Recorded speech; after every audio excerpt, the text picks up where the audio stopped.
In my last video, I did a bunch of experiments to figure out exactly how electric generators work, and then we designed and 3D printed this simple hand-cranked electric generator.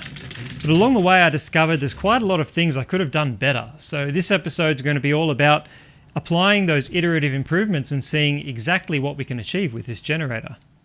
To start with, the 4:1 drive ratio that I have here is not nearly enough.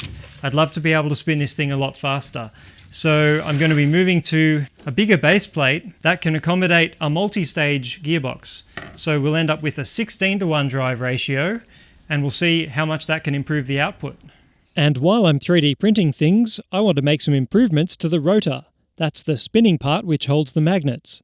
At higher speeds, these magnets are constantly flying off, so I'm reducing the width of the slots and also making the slots deeper to accommodate 3 magnets each for a little more power. Then I'll scooch the in-between magnets a bit closer in and we're ready to print.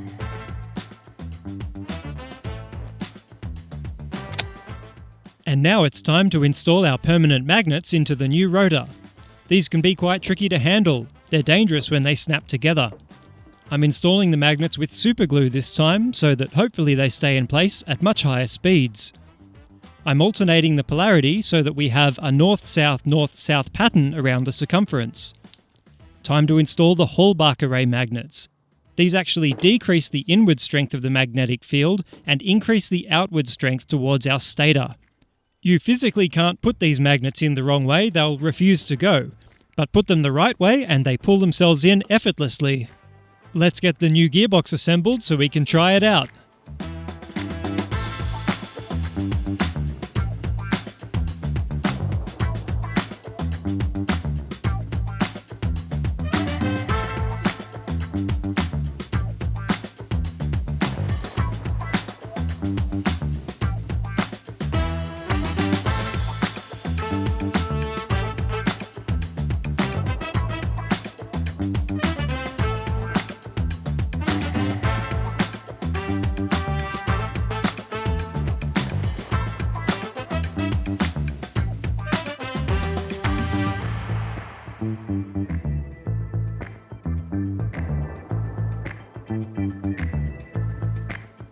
Now that we have a 2-stage gear reduction, both the input and output shafts are turning clockwise.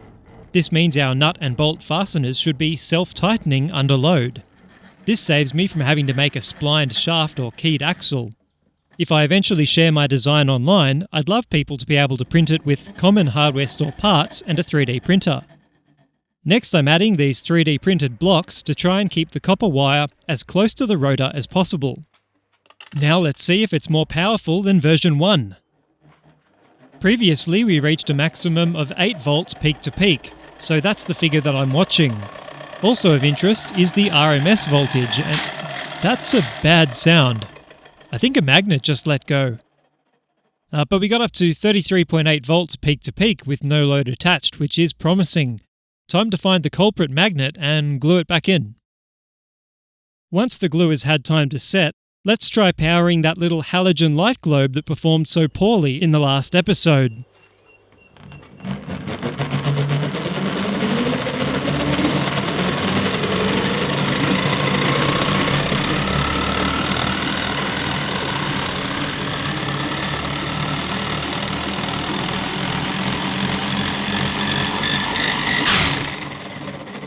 You have got to be kidding me. Another magnet let go. But the electrical performance is excellent. So while the glue is drying again, let's do some fun mathematics and figure out how fast the rotor is spinning when the magnets are flying off. We can see here that a magnet detaches at around 240 Hz, that's 240 electrical cycles per second. Because our rotor has 4 pairs of magnets around its circumference, we can divide that number by 4 to get 60 revolutions per second. Multiplied by 60 seconds in a minute, we get 3,600 revolutions per minute, or RPM. Let's go a step further and figure out how fast the magnets are moving. The outermost magnets have their center of mass 33.88 millimeters from the axis of rotation. Using the formula 2 times pi times radius, we determine that the magnets are traveling 212 millimeters per revolution. At 3,600 RPM, this equates to 12.77 meters per second or 46 kilometers per hour. Each magnet weighs 8.4 grams, but at 3,600 RPM, the outward acceleration is 4,800 meters per second squared. So the force trying to remove each magnet is equivalent to about 4 kilograms. This superglue supposedly bonds at 5 megapascals tensile strength, which means at 252 square millimeters of glued surface area, it should be able to survive up to 128 kilograms on an ideal surface, which does not likely describe PETG or nickel-coated magnets. But the glue should have set, so let's see if it works any better this time.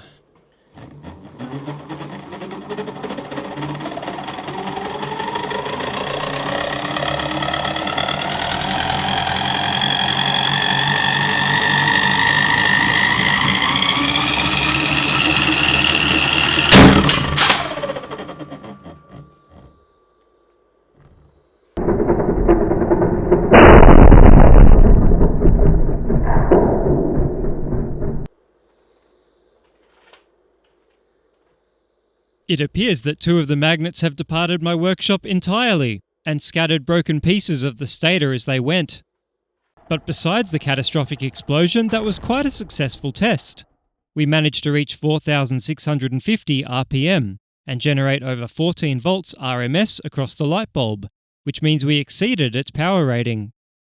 This RMS number represents the average amount of power an alternating current is providing. So 14 volts RMS should be equivalent to 14 volts of direct current like your car battery. So here I set up my direct current power supply at 14 volts to see how many amps the light bulb consumes.